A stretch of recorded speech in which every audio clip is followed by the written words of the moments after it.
cuanto al teísmo, el teísta dice que tiene que existir algún Dios, pero tampoco describe cuál es, y de hecho el teísmo más bien habla de un Dios impersonal, un Dios también indescriptible y tampoco también incomunicable, que tal vez se ha alejado u olvidado un poco de lo que creó, o por lo menos no se puede conocer mucho, pero se quedan como, dicen, ok, debe haber algo, pero no sabemos qué ni cómo es. Ok, ahí está la función de las religiones, ¿no? Las religiones nos van a mostrar quién es ese Dios. Y nos vamos a concentrar entonces en la religión cristiana, primero porque estuvimos hablando de la medieval, de la época medieval, y en la época medieval se desarrolla el pensamiento, no solo la doctrina, sino el pensamiento cristiano.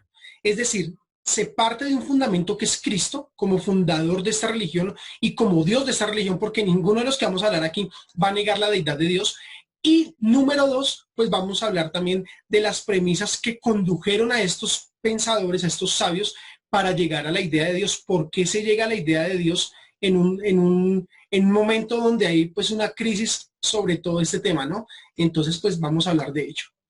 Listo, entonces vamos a entrar a desarrollar los argumentos que tenemos a favor de la existencia de Dios. Y yo quiero que comiences tú, por favor, dándonos tu primer argumento. Bien, pues para el cristianismo, obviamente el argumento principal para defender la existencia de Dios es la misma Biblia, la misma escritura. Lo que sucede es que por lo general siempre hay una versión hacia ella, se dicen muchas mentiras alrededor de ella, y entonces dicen, no, pero esto no puede mostrar a Dios por su propio libro porque, pues como quien dice, no hay cierta objetividad. Entonces, de ahí es donde entra el apoyo de las otras ciencias y en este caso, un argumento muy bueno, muy fuerte acerca de la existencia de Dios es el llamado argumento cosmológico de Kalam. Kalam lo propuso hacia el año 1979 y se basa en tres premisas fundamentales. Entonces dice que aquello que comienza a existir tiene una causa. La segunda premisa es el universo llegó a existir.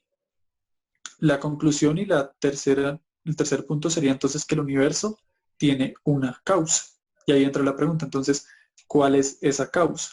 Y es importante porque este argumento va apoyado de la ciencia, porque incluso en la Edad Media y hasta hace no muchos eh, siglos se creía que el mismo universo era eterno, ¿no? Y que siempre había existido, y incluso se le otorgaban ciertos atributos de Dios o de eternidad, ¿sí?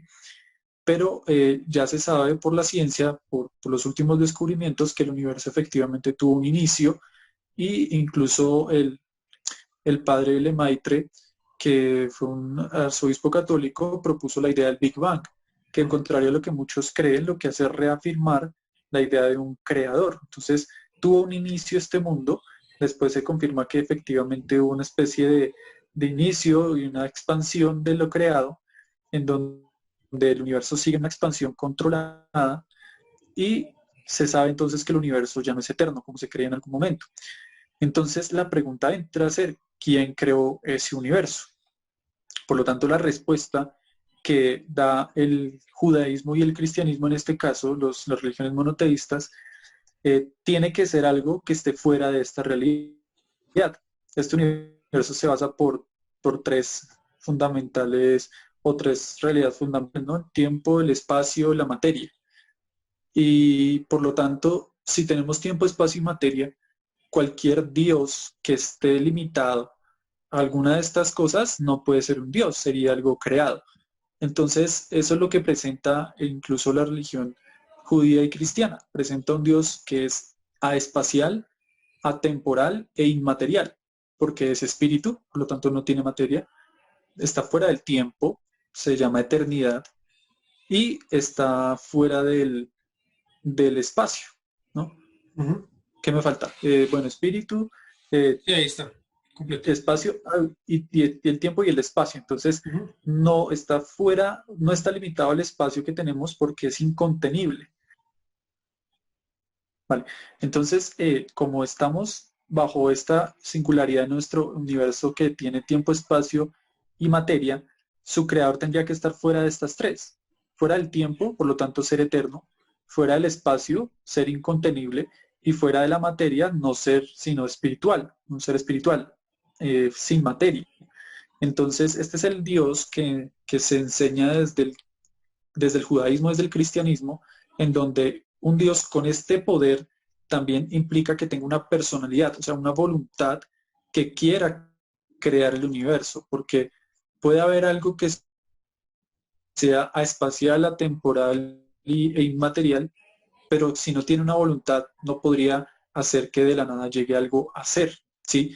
Este mismo ser también sería autoexistente, auto, la existencia depende de sí mismo y su identidad también depende de sí mismo. Y también entonces es interesante cuando este Dios se le revela a Moisés y le dice, yo soy el que soy, o Ujú. yo soy la misma existencia. Entonces, lo que vemos es que este universo tiene una existencia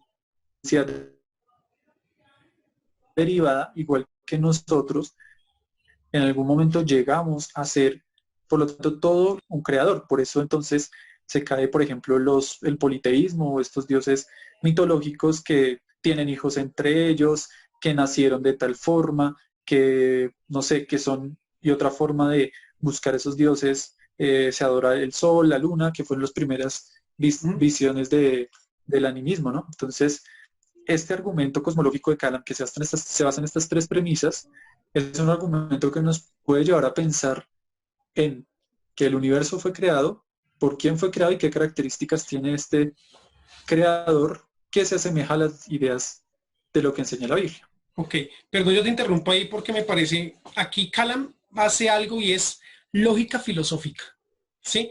La lógica aristotélica. ¿Y por qué lógica filosófica? Resulta que en la lógica para construir una premisa que no se convierta en un sofisma, ¿cierto? Sino que sea una premisa verdadera, debe cumplir tres requisitos. Mientras tú hablabas, yo analizaba los requisitos que cumplen y cumple los tres. Deben haber tres premisas. Tú hablas de tres premisas. La primera, ¿me la puedes repetir, por favor?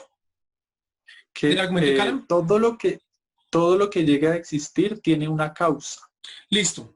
Todo lo que llegue a existir tiene una causa. Allí hay dos premisas, una mayor y una media. ¿Me puedes repetir la otra, por favor? La siguiente es que el universo llegó a existir. Y la última, por lo tanto, Es el una universo, conclusión derivada de las dos anteriores. muy bien, que el universo tiene una causa. ¿Listo?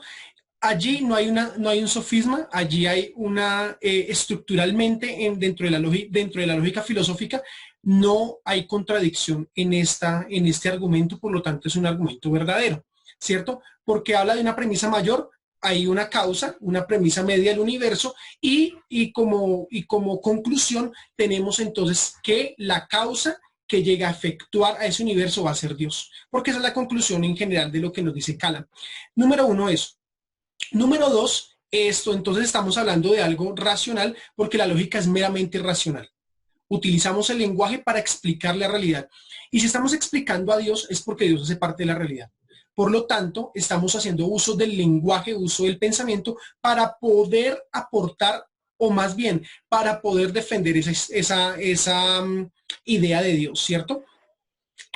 Por otra parte, todo lo que tú dices me parece muy enriquecedor, me parece muy emocionante poder ver que la misma ciencia está ratificando la existencia de Dios. Por ejemplo, cuando tú hablas del padre Lemaitre, que es quien va a fundamentar, basado en Génesis 1 y 2, el Big Bang, que de hecho le llaman así a su teoría de una manera peyorativa, ¿cierto? La gran explosión como algo peyorativo, se lo llaman a él, porque ellos decían, como una explosión? Y él dice, lo que pasa es que debe haber una chispa divina.